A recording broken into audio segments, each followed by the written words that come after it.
We have Jason Lloyd Boy, here to help us decipher what Andrew Berry said, and Jason is brought to us on the FanDuel hotline. The NFL regular season may have wrapped up, but there's still time to get in on the action with FanDuel, America's #1 sportsbook. And right now, new customers get $150 in bonus bets guaranteed just by placing a $5 bet. That's $150 in bonus bets, win or lose. And the best part is the app is simple to use, and there's so many different ways to bet, including live same-game parlays. You can find bets in the new Explorer tab. You can make a parlay in the Parlay Hub, which is the best and most popular way to find pre-made parlays and so much more. So make sure you visit FanDuel.com/UCSS to make your first bet a layup. FanDuel, an official partner of the NFL. And it is the Grinch, the Walker of all things Houston. The big Ravens fan. Ravens fan, notorious Ravens fan. The person who we credit all bad quotes to. Who said it? Lloyd said it. Who said it? Lloyd said it. He's also the next mayor of Houston. Right. That's true. Hey, Jason. Yeah.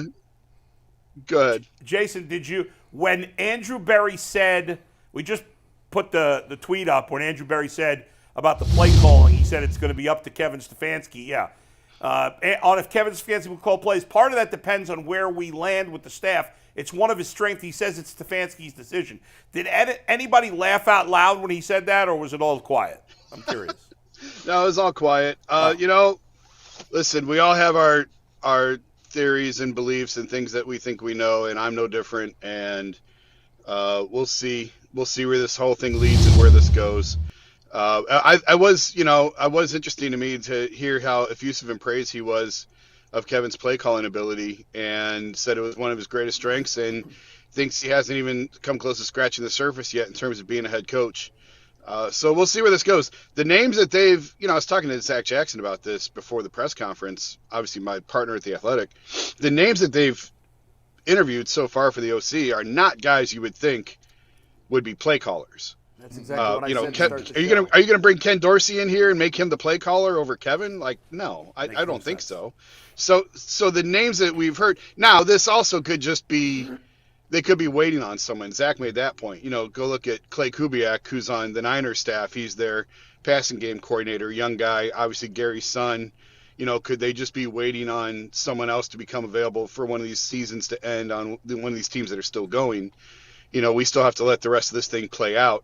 But we'll see. We'll see where this goes. We'll see how it shakes out. What about that's Eric all I'm going to Bieniemy? say on that right now. What about Eric Bieniemy?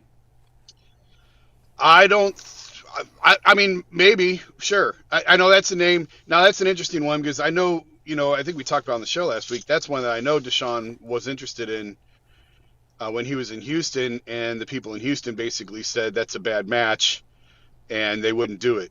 And we'll see how this shakes out with what's going on in Washington. Obviously, I saw Rivera's interviewing today for a DC job. So that whole staff is probably in limbo right now. But, I mean, yeah, that could be another name to watch for now. Jason, what do you make of Deshaun Watson and his comments that was on with Cam Newton in the podcast? He talked about the scripted plays, and he wasn't a really big fan of it.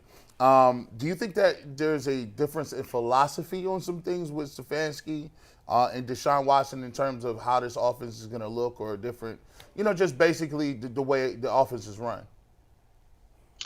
Well, I mean, I talked about it on the show after the Baltimore game. I mentioned this a couple times that, after the game when at Baltimore, when they came back and won, and he was great in the second half, and Deshaun said, this is an adjustment for me. And it's not that he was saying he wouldn't do it. He's just saying he's never done it before. And it's something new to him of going under center and working on play action and doing some of these different things that really he's never really done in his career. So that's where I guess I would fall on that. And that's what I would have to say about that until given more information otherwise of, they did come this, Kevin did say, I can draw up 100 plays. We'll run the ones you like, and the ones you don't like, we'll throw them out, and we'll come up with 100 new ones. Whatever you want to do, we can do. And so there was some collaboration there, but ultimately, did it get to the point where Deshaun felt comfortable? I don't know. All I know is what he said after the Baltimore game, which was he liked some of the concepts, and he wasn't familiar with them, and he needed more time and to get more comfortable with them. And then obviously he was hurt, and that time never came. Jason, the Nick Chubb comments that he made, usually Andrew Berry says nothing, as you know, but at least on, we're reading the tweets, we're not there, but it looked like when it comes to Nick Chubb, they are very interested in bringing him back. Obviously, they got to figure out the money, but based on the comments, it sounds like they understand that it's pretty important to bring him back. Did you see it that way? Yeah, but it's going to come down to the money, and yeah, that's the quote there, that no one wants to see the carry in Pittsburgh be the last time that he carries the ball for the Browns, and everybody would agree with that. I think everybody would want to see him back. It's going to come down to, can they agree on the money? Because he's not coming back. I mean, listen, he's under contract for next year, right? So all they have to do is, if they really want him that badly, then they just pay him $16 million and we go. But that's not reality. That's not the reality that we're in. So it's going to come down to, can they agree on a number that both sides are comfortable with? And I don't know right now. I don't know what that looks like. I don't know if it's a low base with a lot of incentives. I don't know if Nick would agree to that. I don't know if they're willing to go a little bit higher, if they're willing to stretch a little bit higher. He also talked about the importance of the backup quarterback spot. Well, if you're going to pay your starter $64 million and you're going to pay a backup X amount and you're going to pay Nick X amount, you're going to run out of cash at some point under the cap. So, and they can rework Deshaun, I know, and they probably maybe will again. But the point remains that there's only so much you can do. So I would like to think Nick will be back next year, and there was a time where I didn't think that was going to happen. But I think the injury sort of showed them how thin they are back there, and maybe Jerome Ford isn't what they thought. He's certainly not what I thought he was going to be in a lead role, in a feature back role. So maybe that helps spur something along to get something done with Nick to bring him back. Wow, a lot of question marks for a team that won 11 games and made a playoff game. Jason, I'm wondering, it's really hard. We're reading the text of these comments. Yeah. On the Stefanski issue alone, the read between the line vibe that you picked up from Andrew Berry and the chance that he's going to be calling plays, is there anything that the text of those comments misses? And was it strong enough for you to develop a theory on what they're going to do here? I mean, when the GM comes out and says he thinks one of his best strengths is play calling, okay, well then let's see in September who's calling the plays. And again, like the names that they've interviewed to this point for the OC job don't scream to me of guys who are going to take over the play calling. So there's something else. If Kevin's really going to relinquish the play calling, then there's something else in the works here. There's something else that has to fall, because the guys that they've talked to are not guys that anyone should feel comfortable with Kevin relinquishing the play calling to. Especially when Kevin is held so tightly to the idea that he continues calling plays. What about the extension? What was your vibe on that? Because that to me felt like, I was surprised that he answered it the way he did. No, that was standard.